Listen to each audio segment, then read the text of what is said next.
All right, I need y'all to lock in real quick, because if you're about to build your first PC, I'm going to save you from some serious frustrations. These are the exact mistakes I made on my first PC build, and I promise you, they were not little ones. I'm talking about blowing up components, performance bottlenecks, overheating, and straight up rookie moves I should have never made. But that's how you learn, right? So let's break down each regret I had, what went wrong, and what you can do to avoid these same L's.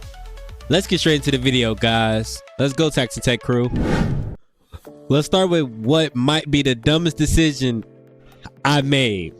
Buying a $30 no-name 650 watt power supply. It didn't even say it was 80 plus certified, but that didn't mean much, especially since the brand went out of business shortly after I bought it. No brand, no warranty, no real reputation behind it. I just wanted to light up my RGB case that I had, so I plugged it up to a power supply to test the lights.